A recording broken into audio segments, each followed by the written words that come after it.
नमस्कार, आप देख रहे हैं निगाह इंडिया न्यूज। मैं हूं नितिन द्विवेदी। उत्तर प्रदेश के बिजनौर से एक बड़ी खबर निकल करके सामने आई है। यहां पर एक ऐसी घटना सामने आई है जिसने इंसानियत को शर्मसार कर दिया है। मामला किरतपुर थाना क्षेत्र के एक गांव का है। यहां एक 18 साल की युवती के साथ उसके मंगेतर के सामने 6 युवकों ने सामूहिक दुष्कर्म कर दिया। इस घिनौनी कृत्य की हद तब पार हो गई जब आरोपियों ने पूरी वारदात का वीडियो बनाया और उसे सोशल मीडिया पर वायरल भी कर दिया। पीड़िता ने पुलिस को बताया कि 10 मई की रात लगभग 10 बजे वह अपने मंगेतर से मिलने खेत में गई थी। दोनों खेत के एक कोने में बैठकर बातें कर रहे थे। तभी गांव के ही कुछ लड़के वहां पहुंच गए और आरोपी नितिन कुमार, लवीश, बाली और 3 अन्य अज्ञात युवकों ने उन्हें घेर लिया। उन्होंने पहले मंगेतर को बेरहमी से पीटा, फिर उसे बांध दिया, फिर युवती को खींचकर सुनसान जगह ले गए। उसके बाद 6 युवकों ने बारी बारी से उसके साथ बलात्कार किया। सबसे पहले आप वहां पुलिस प्रशासन की वो बाइट सुनिए कि आखिरकार उन्होंने अपने बयान में क्या कहा है। दिनांक 14 मई को थाना किरतपुर क्षेत्र में एक दुष्कर्म की घटना हुई थी। इस घटना में लिप्त रहे 2 अभियुक्तों को पहले ही पुलिस द्वारा गिरफ्तार किया जा चुका है। 2 अन्य अभियुक्तों के बारे में सूचना मिली थी। पुलिस द्वारा घेराबंदी की गई और पुलिस मुठभेड़ के दौरान एक अभियुक्त नितिन को गोली लगी है, जिसको उपचार जिला अस्पताल में एडमिट कराया गया है। दूसरा अभियुक्त आशु गिरफ्तार किया गया है। इनके कब्जे से तमंचे और कारतूस बरामद हुए हैं। अभी इस घटना के 2 अन्य अभियुक्त वांछित हैं। उनमें गिरफ्तारी के लिए टीम लगी है। शीघ्र गिरफ्तारी करके सख्त कार्रवाई की जाएगी। तो सुना आपने ये बाइट। दरिंदों की हैवानियत यह नहीं रुकी। उन्होंने पूरी वारदात का वीडियो भी रिकॉर्ड किया और फिर धमकी दी कि किसी को बताया तो अंजाम बुरा होगा। लेकिन कुछ ही दिन बाद उन्होंने वही वीडियो सोशल मीडिया पर वायरल कर दिया। जैसा कि आप स्क्रीन पर देख रहे हैं कि खेत में किस तरीके से युवती को तमाम युवक वहां पर परेशान कर रहे हैं और उसके बाद क्या हुआ वो आपके सामने है।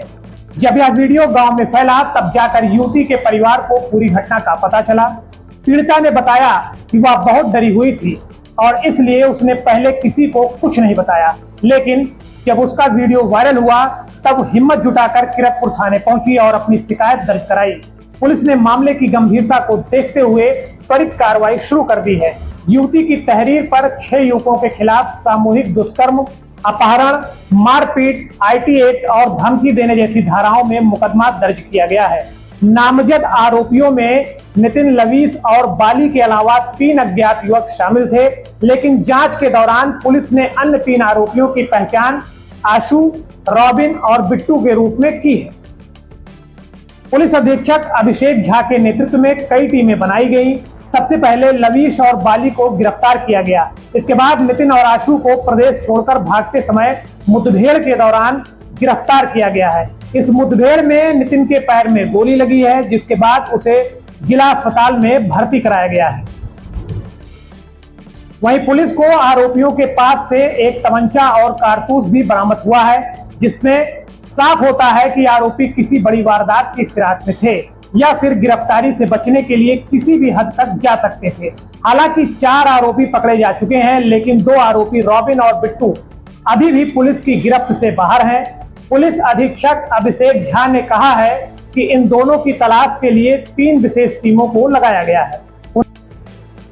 दिनांक 13/14 मई को थाना किरतपुर में एक युवती ने यह तहरीर दी कि 2 दिन पहले जब वह अपने मंगेतर से रात्रि में वार्ता कर रही थी, उस समय खेत पर उसे रोककर गांव के ही लविश, बाली, नितिन और 3 अन्य लड़के जिसे वो नहीं पहचानती, उन्होंने उसके साथ दुष्कर्म किया।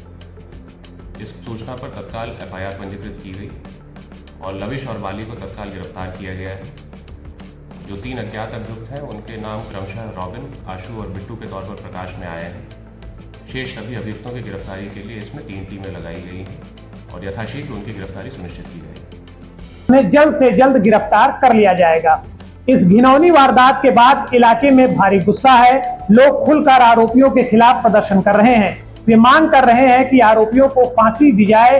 ग्रामीणों का कहना है कि इस तरह की घटनाएं अब गांवों में भी सुरक्षित माहौल पर सवाल खड़े कर रहे हैं। वहीं घटना की जानकारी मिलने के बाद महिला आयोग ने भी इसका संज्ञान लिया और पुलिस से रिपोर्ट तलब की है। कई राजनीतिक नेताओं ने भी ट्वीट कर घटना की निंदा की है और सख्त कार्रवाई की मांग की है। पुलिस ने पीड़िता और उसके परिवार को सुरक्षा देने का आश्वासन दिया है। साथ ही केस को फास्ट ट्रैक कोर्ट में चलाने की सिफारिश की जा रही है ताकि दोषियों को जल्द से जल्द सजा दिलाई जा सके। इतनी बड़ी त्रासदी से गुजर चुकी पीड़िता अब सिर्फ एक ही बात कह रही है कि मुझे इंसाफ चाहिए ताकि कोई और लड़की ऐसी दरिंदगी का शिकार ना हो।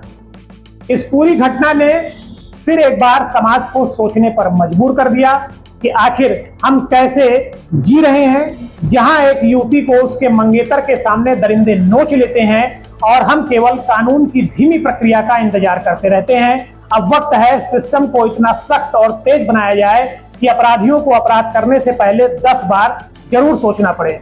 वैसे बात तो बिल्कुल ठीक है। ऐसे अपराधी जिन्होंने पीड़िता को उसके पति के सामने घसीटकर हैवानियत को अंजाम दिया, उसके पति को वहीं पर बांध दिया, क्या इन दरिंदों में, इन लड़कों में बिल्कुल भी कानून का खौफ नहीं रहा?